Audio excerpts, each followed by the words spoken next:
Fala, Tanaka, e parece que de fato a maré baixou e tá mostrando todo mundo que tava com a bunda de fora. E todo mundo tá me mandando mensagem, meu Deus, tá acontecendo no Japão. Fala um pouquinho sobre essa crise bancária nos Estados Unidos e principalmente o que ela afeta nossos investimentos aqui no Brasil. Então vamos trocar uma ideia nesse vídeo.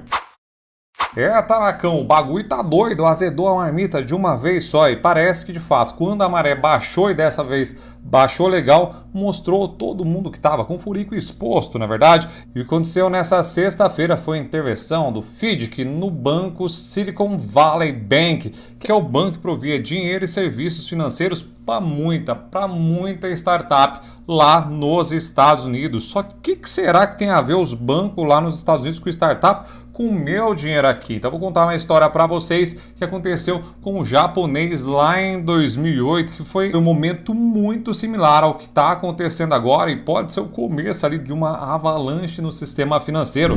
Lá em 2008 o Japão estava lá no Japão trabalhando com as fábricas, o tacaragatica, robozinho, fazendo tacaracataca para lá, tacaracataca para cá e ganhando o dinheirinho dele em. Só que do nada em 2008 passamos ileso, tava com o pessoal começando a ser despedido, só que em 2009 todos os brasileiros foram despedidos no Japão e eu na época, faixa branquíssima com os investimentos, nem sabia o que estava acontecendo. E eu brasileiro no Japão trampando lá fui despedido por conta de uma crise no sistema financeiro americano que abalou todos os mercados, deixou muita gente lascadíssima, inclusive a maioria dos brasileiros que estavam no Japão, porque foram primeiro despedidos lá de fato, né?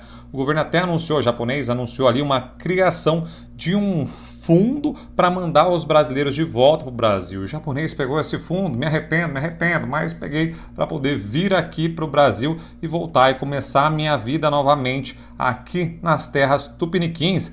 E agora, como eu falei para vocês, pode estar acontecendo mesmo, mas será que isso vai afetar aqui os nossos investimentos no Brasil? E antes de continuar nesse vídeo, já queria pedir para vocês se inscreverem aqui no canal japonês, tocar também o flauta, caracatica, deixar um comentário gostosinho para esse japonês estranho e de voz mais esquisita ainda, que tá levando a palavra aqui financeira para vocês no YouTube. Para quem não sabe também, além de investir e coçar, eu também tenho um escritório de investimentos, aí que eu quero investir, e lá a gente atende clientes acima de 40 mil reais, japonês atende clientes acima de 10 milhões de reais. Então, só de uma ajuda gostosinha com os investimentos, tem um link aqui, quero ajuda com assessoria. E também tem um link aqui embaixo, quero ajuda com a Avenue, que dá para fazer a troca de assessoria para a equipe do Japão, para que a gente ajude também com o seu dinheiro lá nos Estados Unidos. E o Silicon Valley Bank foi criado em 1983 e desde então tem provido não só dinheiro para as startups, também como soluções e serviço bancário, né? Eu acho que essa segunda parte aqui que mais está pegando agora no momento, porque não só os trabalhadores do banco podem sofrer,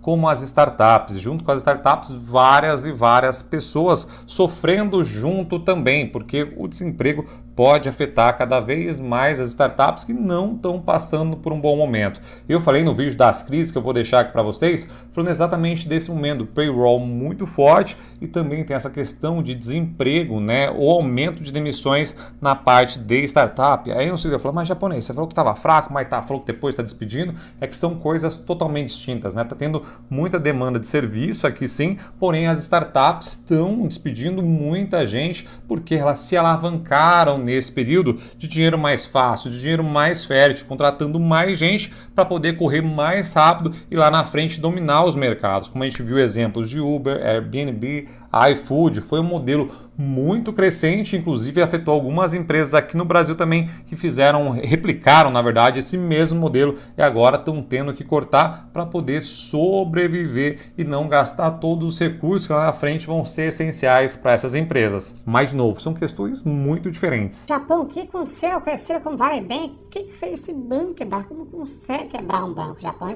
Foram basicamente dois movimentos que acabaram de cavar a cova desse banco. E primeiro foi o anúncio de uma perda por conta de marcação a mercado nos títulos do Tesouro Americano de mais ou menos quase 2 bilhões de dólares. E em seguida também, porque ele já estava abaixo do capital regulatório, igual estava acontecendo com a Airbzinha, ele teve a necessidade também de iniciar ali uma oferta nova de ações por volta de 2 bilhões de reais também. E aí, levando isso em consideração, muitos gestores de grandes startups falaram, mano, tem que tirar o dinheiro lá, viado. Inclusive aqui no Brasil também tiveram alguns fundos que fizeram, né, ou falaram, deram instrução para os fundadores tirarem o dinheiro desse banco. E aconteceu o quê? Ter a desgraça para um banco. Ocorre uma corrida bancária, né? E o que acontece nessa corrida bancária? Primeiro tem um alerta, fala, mano, azedou a marmita lá nesse banco, lascou tudo, começa o burburinho, grupo de WhatsApp rolando, tira.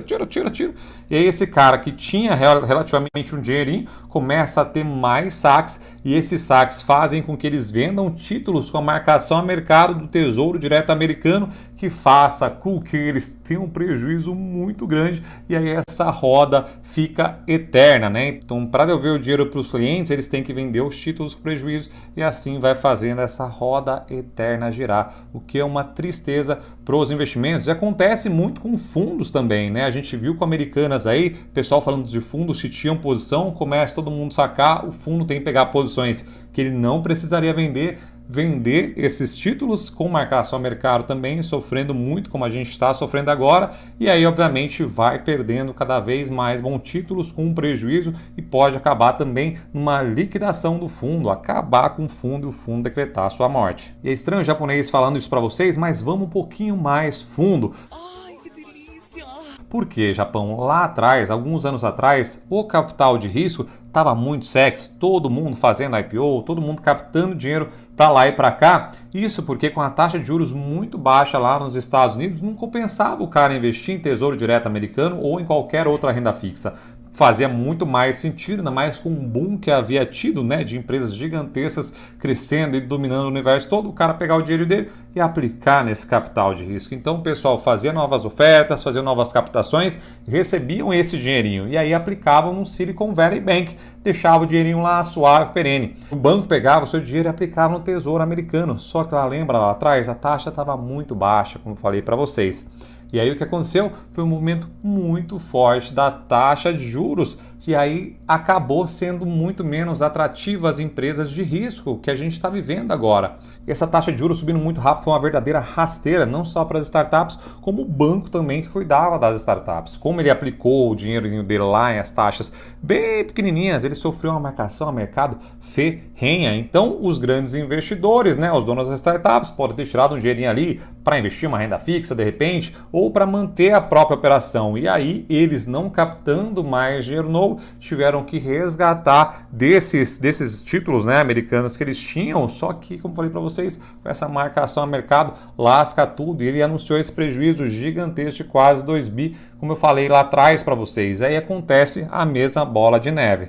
E aí tiveram duas causas também que ajudaram a afundar o barco de vez, né? A primeira foi a sensação de tensão maior por conta de climas de recessão, mas também a quebra do Silvergate aconteceu exatamente a mesma coisa. Era um banco voltado para Bitcoin e muito ligado à FTX. E aí eles pegavam o dinheiro de Bitcoin, eles não pagavam juros, né, desse dinheiro captado, mas investiam também em Tesouro Direto. E aconteceu o quê? Mesma coisa aconteceu com as startups. O pessoal começou a pedir dinheiro, o dinheiro alocado dele teve que resgatar com prejuízo para pagar os clientes, e aconteceu o mesmo fim do Silicon Valley Bank, acabou quebrando. Então já estava uma sensação de bancos pequenos / médios muito tensa no ar, e aí isso ajudou a essa corrida bancária, tirando que lá na Inglaterra tinha uma subsidiária do SVB, e aí o governo britânico também decretou a falência do bagulho, falou, mano, essa desgraceira